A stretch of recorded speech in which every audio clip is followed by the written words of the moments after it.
For years, the loudest thing in this industry wasn't what was said. It was what wasn't. Stories didn't disappear because they were disproven. They faded because they were never followed all the way through. Moments surfaced, caused discomfort, then quietly dissolved into time. Interviews ended, headlines moved on, and silence did the rest. That's why this moment feels different. When someone like 50 Cent says a new documentary is about to break silence on what stayed hidden for years, it doesn't land like gossip. It lands like a shift. Not emotional, not rushed, calculated, intentional. Almost as if the timing matters more than the message itself. And timing always matters when power is involved. This isn't the first time questions have hovered around figures like Diddy or Will Smith. What's new is how those questions are being revisited. Not as isolated rumors, not as viral clips taken out of context, but as part of a larger picture that was never meant to be assembled.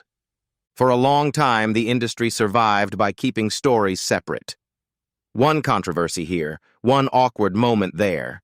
Nothing close enough to force a broader conversation. Because once you connect moments, you stop talking about individuals and you start talking about systems. And systems are much harder to defend. What's being suggested now isn't that something shocking suddenly happened. It's that a lot of things were already there, waiting for the right lens. Waiting for the moment when silence stopped being respected and started being questioned. That's the uncomfortable part. Because silence was never neutral. Silence protected reputations. Silence preserved relationships. Silence allowed business to continue uninterrupted while uncomfortable questions stayed unanswered.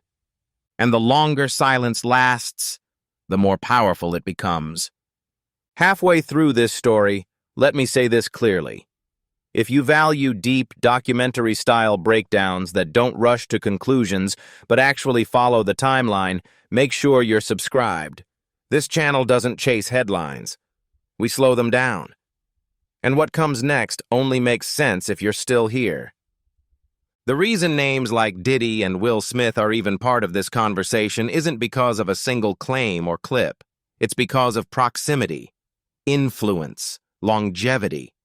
Decades spent at the center of an industry where access meant everything, and boundaries were often left undefined. When people talk about hidden truths, they're rarely talking about secrets no one knew.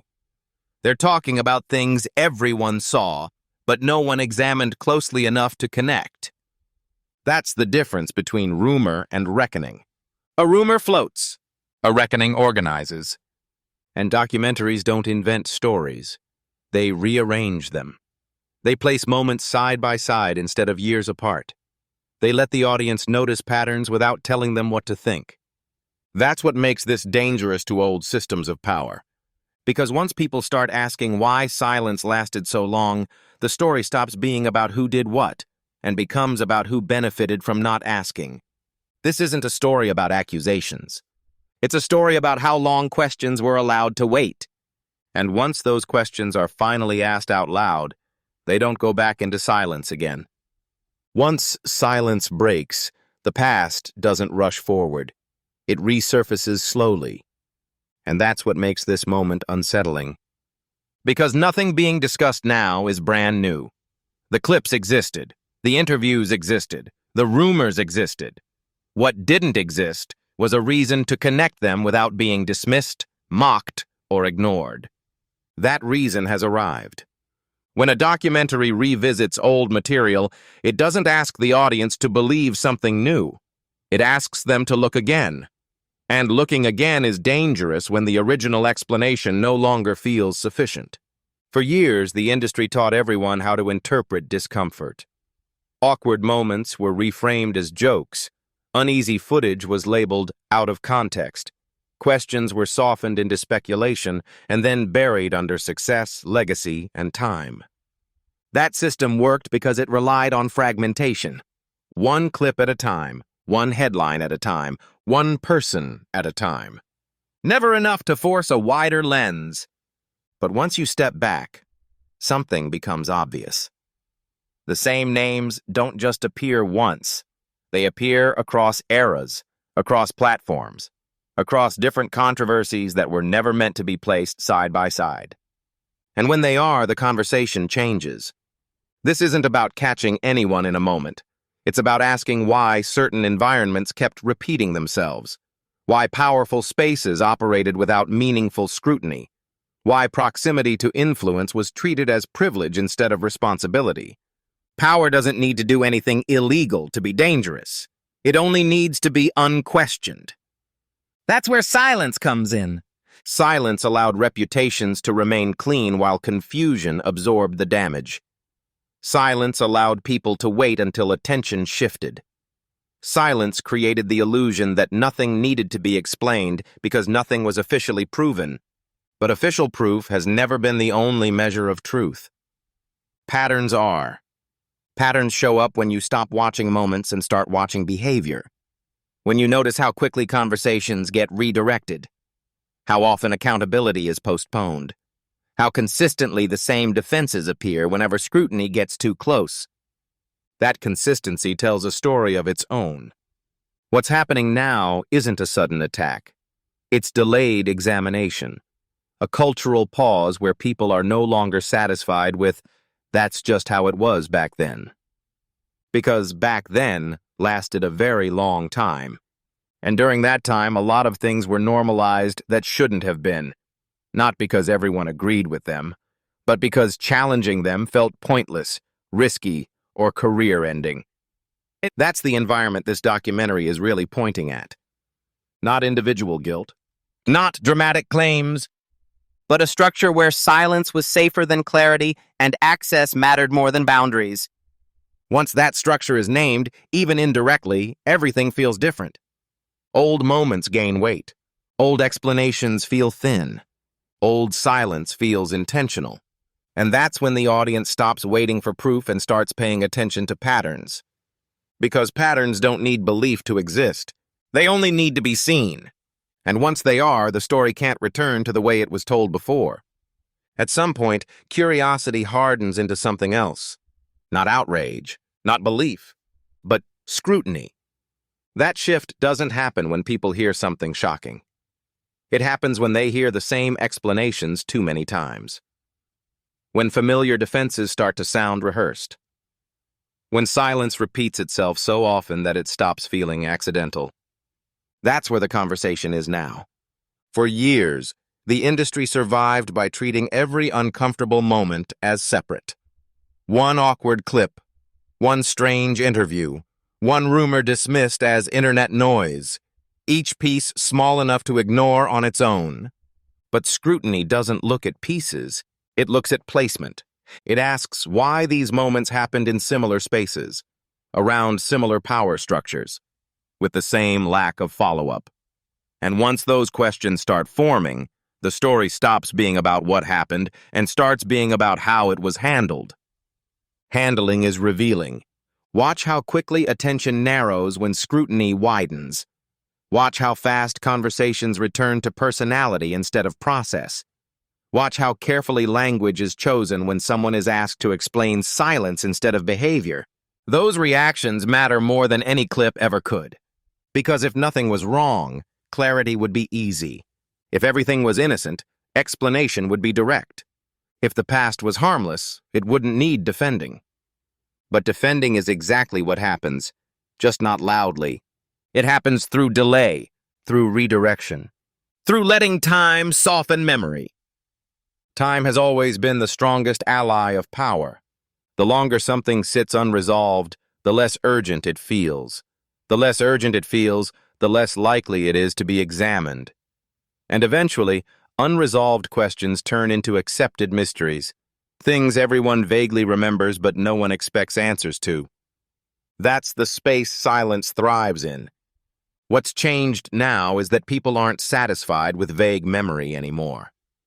They're revisiting the timeline. They're replaying moments without the old excuses attached. They're asking why scrutiny always seemed to stop just short of the same places. That's not accusation. That's observation.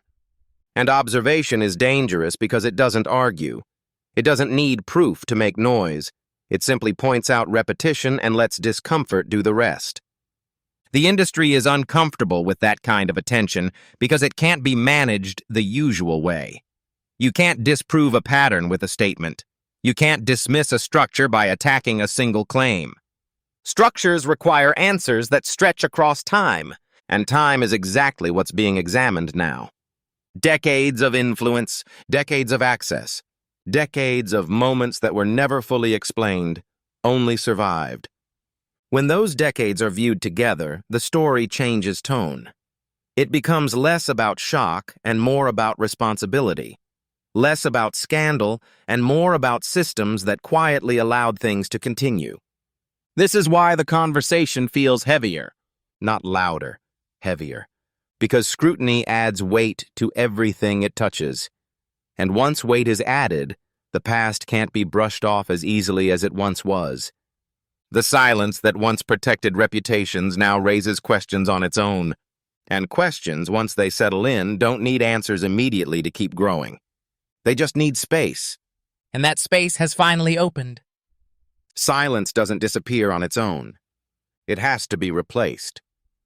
For a long time, silence was treated as maturity, as professionalism, as the right way to handle uncomfortable conversations. If you didn't speak, you were being respectful. If you waited, you were being responsible. And if you asked too many questions, you were the problem. That logic shaped everything. It taught people what was safe to talk about and what wasn't. It trained the industry to move forward without ever looking back. And it taught the audience to accept that some things would never be fully explained, not because they couldn't be, but because they didn't need to be. Until they did. What makes this moment different isn't outrage, it's exhaustion. People are tired of half answers, tired of narratives that stop just short of accountability, tired of being told to move on when nothing was ever resolved. That exhaustion changes how stories are received. Now, when silence follows a question, it doesn't feel calm.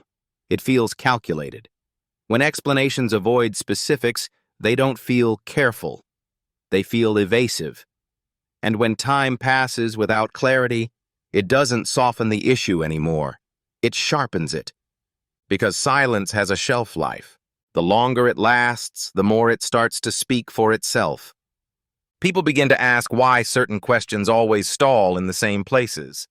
Why conversations drift away from power instead of toward it. Why scrutiny feels welcome everywhere except at the center. Those questions don't come from hostility. They come from pattern recognition.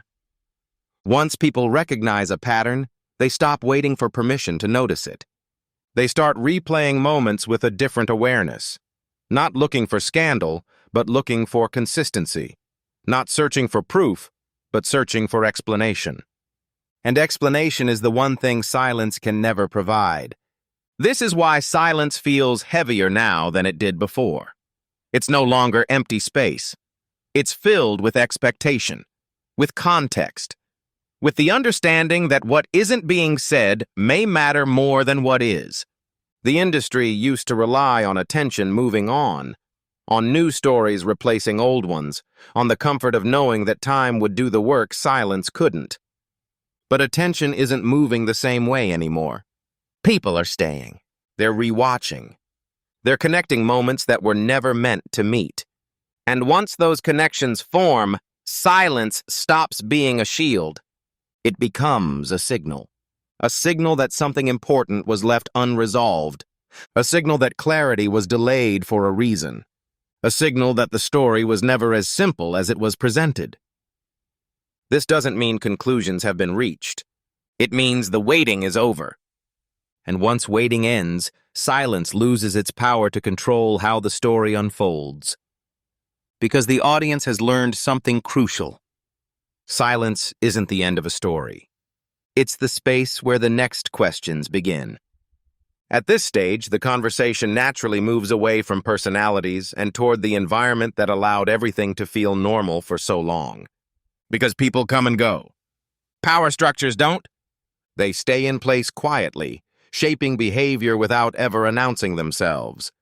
They decide who gets access, who gets protection, and who gets ignored. And once those rules are understood, most people don't need to be told what to do. They adjust automatically. That's how culture forms. Not through written policy, but through repetition. Through watching what happens to people who ask uncomfortable questions, through noticing which topics get you labeled as difficult and which ones get rewarded with opportunity. Over time, that observation turns into instinct. People learn when to laugh things off, when to stay quiet, when to treat discomfort as part of the job. And eventually, what should have raised concern starts to feel routine, not because it's right, but because it's familiar. Familiarity is powerful. It blurs boundaries. It lowers expectations.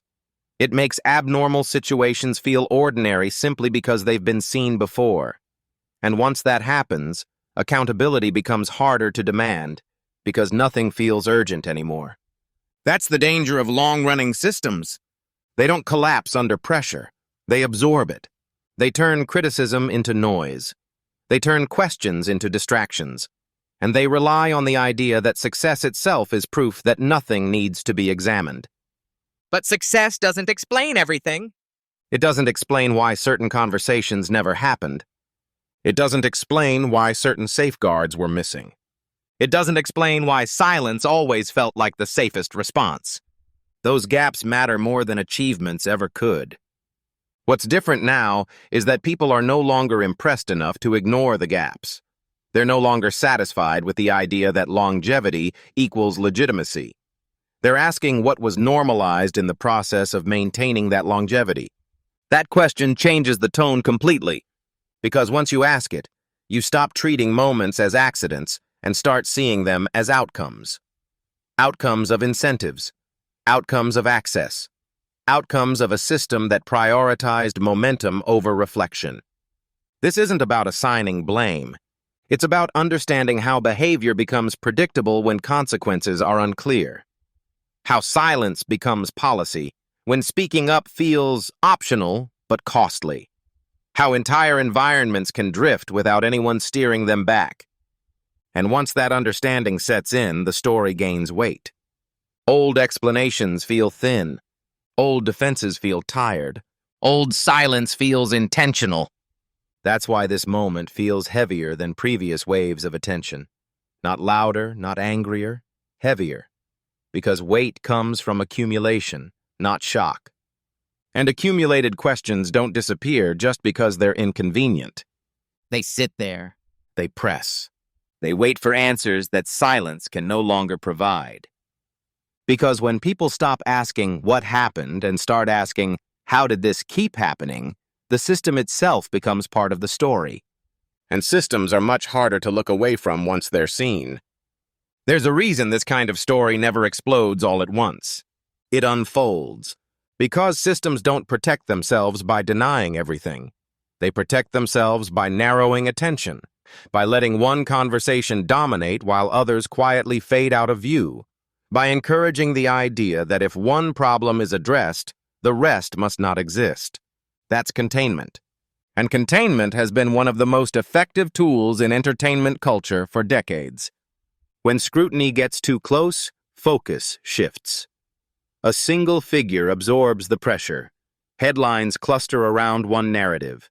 The audience feels like something is finally being dealt with, and the larger environment is spared from deeper examination. But containment only works if people accept the frame. What's different now is that fewer people are accepting it.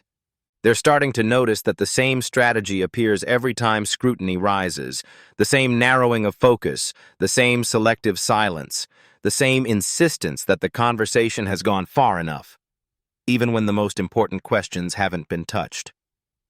That repetition matters, because repetition reveals intent. It shows that these outcomes aren't random. They're managed, carefully, strategically, with the goal of preserving continuity rather than addressing causes. And once that realization sets in, outrage stops being the driving force. Analysis takes over. People begin asking why certain conversations are always allowed to go viral, while others quietly stall. Why some topics feel safe to debate endlessly, while others are treated like boundaries no one should cross. Those invisible boundaries are telling. They mark the edge of comfort for the system. They show where questioning becomes inconvenient instead of manageable. And the closer scrutiny gets to those edges, the more resistance appears. Not loud resistance, but procedural resistance. Delays, deflections, distractions, all designed to buy time. Time has always been the system's greatest ally. Time weakens memory. Time dulls urgency. Time convinces people that unresolved questions are no longer relevant. But time doesn't work the same way when everything is recorded. Clips don't disappear. Statements don't fade. Silence doesn't erase context. Instead, time stacks evidence side by side, and stacked evidence is harder to dismiss. This is why the tone of the conversation feels different now. It's not driven by shock. It's driven by recognition. Recognition that the same cycle has played out too many times to ignore. When people recognize a cycle, they stop waiting for it to end. They start asking why it exists. And that question is far more disruptive than any accusation, because it forces the system to confront itself, not in one moment, but across years, across decisions, across silences that once felt protective but now feel exposed. This is the phase where confidence quietly erodes, not because guilt has been proven, but because control has been challenged. And once control over the narrative starts slipping, the story doesn't need momentum to survive. It sustains itself, because people aren't looking for the next headline anymore. They're looking for the pattern behind all of them. Speaking out is often described as courage, but in reality, it's calculation. People don't stay silent because they don't care. They stay silent because they understand the cost. In an industry built on relationships, reputation isn't just personal. It's currency. One wrong move doesn't just affect you. It affects everyone connected to you. That's how silence spreads. Not through fear alone, but through observation. People watch what happens to those who ask the wrong questions. They see careers slow down without explanation. Invitations stop coming. Access disappears quietly, without drama. No threats, no warnings, just absence. And absence is enough. So people adapt. They soften their words. They tell stories halfway. They joke when they should explain. They hint instead of naming. Over time, this becomes normal. Everyone knows something, but no one knows everything. That fragmentation protects the system. Because when information is scattered, responsibility disappears. No single person holds the full picture. No single voice carries enough weight to force accountability. And without accountability, silence becomes the safest option for everyone involved. This is why so many stories exist in fragments. A clip here, a comment there, a memory that never becomes a statement. Individually, they feel harmless. Together, they form something uncomfortable. But together is exactly what the system avoids. What's changing now is that those fragments are being placed side by side, not by one person, but by collective attention, by people comparing notes, by audiences noticing similarities instead of dismissing them as coincidence. And once that happens, fear changes direction. Silence no longer feels like protection. It starts to feel like exposure. Because when everyone knows that everyone else knows something, staying quiet stops looking neutral. It starts looking deliberate. That's the tipping point. It's not when someone speaks loudly. It's when many people realize they're not alone in what they've noticed. At that moment, the cost of silence begins to rival the cost of speaking. And that's dangerous for any system built on quiet cooperation, because fear only works when it flows one way, when consequences are predictable, when people believe they'll be isolated if they step out of line. But isolation collapses when patterns are shared. When people see that the same questions are forming everywhere, silence loses its grip. Not all at once, not dramatically, but enough to shift the balance. Enough to make people pause before defaulting to quiet. Enough to make the system feel unstable in a way it hasn't before. Because once silence stops feeling safe, it stops being automatic. And when silence becomes a choice instead of a reflex, everything built on it starts to weaken. That's where this story is now, not at a conclusion, at a breaking habit. And habits, once broken, are almost impossible to restore. And this is where the story turns. Not because of a new clip, not because of a new claim, but because the balance quietly shifts. Up until now, silence worked because it felt safer than attention. Staying quiet protected careers, relationships, and momentum. But something changes when silence itself becomes the focus. When people stop asking what happened and start asking why nothing was ever addressed, that's the moment power loses its advantage. Because power is comfortable when it controls the pace. When conversations move fast, when outrage spikes and fades, when the audience reacts emotionally and then forgets. But this moment isn't emotional. It's patient, and patience is dangerous. What's happening now is not exposure through chaos. It's exposure through alignment. Old interviews line up with newer reactions. Past behavior sits next to present silence. Statements made years apart begin to contradict each other when placed side by side.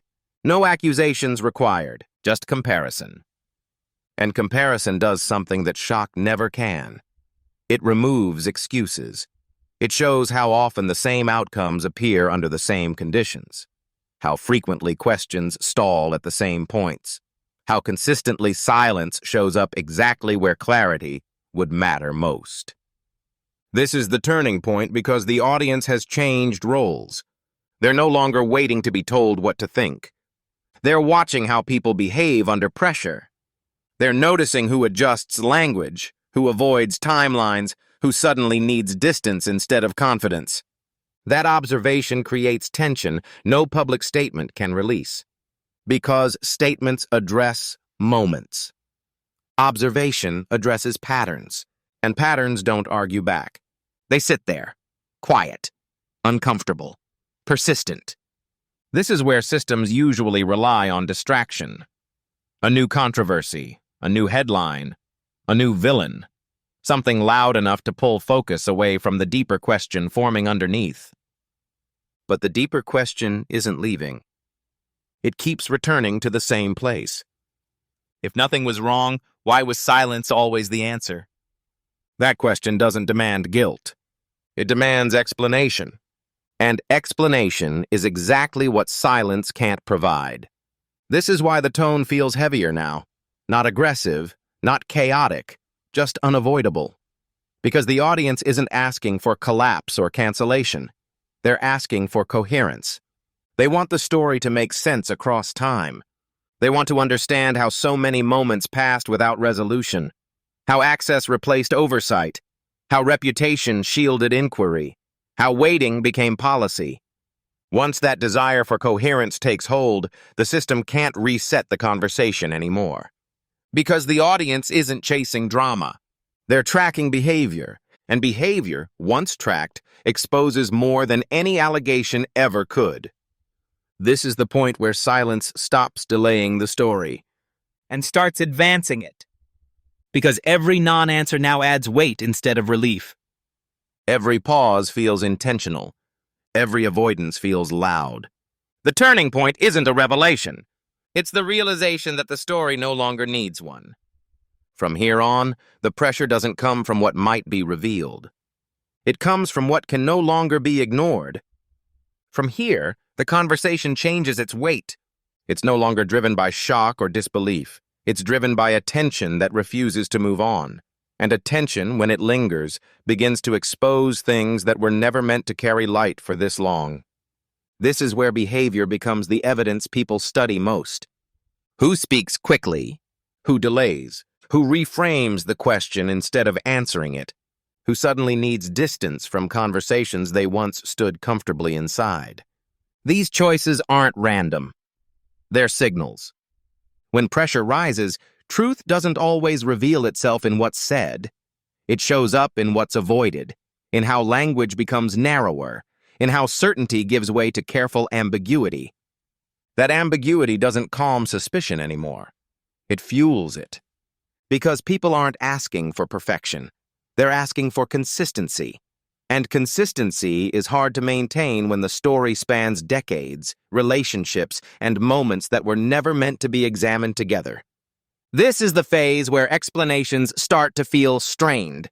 Statements sound polished but empty. Clarifications answer the wrong questions. Silence stretches just long enough to feel intentional. And once intention is suspected, everything else is reevaluated. The audience isn't waiting for a dramatic confession or a final verdict. They're watching the process. They're noticing how accountability is delayed, how focus is redirected, how responsibility is softened into abstraction. That's why this stage is uncomfortable for power. You can fight accusations, you can discredit rumors, but you can't easily escape sustained observation. Observation doesn't need proof to persist. It only needs repetition. And repetition is everywhere now. The same pauses, the same deflections, the same reluctance to engage with the full timeline. Each one adds weight, not enough to collapse anything on its own, but enough to make the structure creak. This is where narratives stop resetting. In the past, time helped smooth things over. Attention faded, memory blurred. But now, time does the opposite. It stacks moments together. It brings old footage into new conversations. It turns silence into context instead of cover. And context is unforgiving. It doesn't care about legacy. It doesn't respect reputation. It only asks whether the story holds together when everything is placed side by side. If it doesn't, discomfort grows. Not explosive discomfort, persistent discomfort. The kind that sits with people after the video ends. The kind that makes them revisit interviews they once ignored. The kind that makes them question why certain topics always felt untouchable. This is the pressure stage, not pressure from outrage, but from awareness. Awareness that the system relied on people not paying attention long enough to notice patterns. Awareness that silence wasn't accidental, it was functional. And once that awareness spreads, it becomes impossible to unlearn. The story doesn't need new information anymore. It needs answers. And the longer those answers don't come, the clearer one thing becomes. This conversation isn't fading. It's settling in. And stories that settle don't disappear quietly. Every long story reaches a point where it can no longer rely on confusion to survive. Not because all the answers are known, but because the questions have become too focused to ignore. What started as scattered moments has now formed a shape. A structure that shows how power moved, how silence was rewarded, and how accountability was delayed without ever fully disappearing. The past didn't vanish. It waited. And now it's being examined without urgency, without anger, without spectacle. That's what makes this phase different. Power has always depended on one assumption, that attention is temporary, that people will react, argue, get tired, and move on. That silence, if held long enough, eventually turns into history. But history only works when no one reopens it. What's happening now isn't a reopening driven by outrage. It's driven by patience, by people willing to sit with discomfort instead of rushing to resolution, by audiences who no longer need a headline to tell them when to stop paying attention. This story doesn't need accusations to continue. It doesn't need leaks or revelations. It doesn't need a dramatic ending. Because the most unsettling realization has already landed. That silence wasn't accidental. That access wasn't neutral. That longevity didn't happen in a vacuum. The system didn't fail. It worked exactly as designed. It protected momentum. It preserved reputations. It allowed unresolved questions to age out of relevance. And for a long time, that design held, until people started comparing instead of consuming, comparing past behavior with present responses, comparing confidence with caution, comparing what was said with what was avoided. Once that comparison begins, the story no longer needs permission to exist. It sustains itself through awareness. This isn't about downfall or redemption. It's about whether accountability remains an event, rare, contained, and temporary, or becomes a process that can't be paused, redirected, or silenced. Because when people understand how power was protected, they don't stop at one name. They don't stop at one moment. They don't stop at one explanation. They keep asking. And questions like these don't disappear when a video ends. They linger. They sharpen. They follow silence wherever it tries to hide. That's where this story truly ends. Not with a conclusion, but with a clarity that can't be taken back.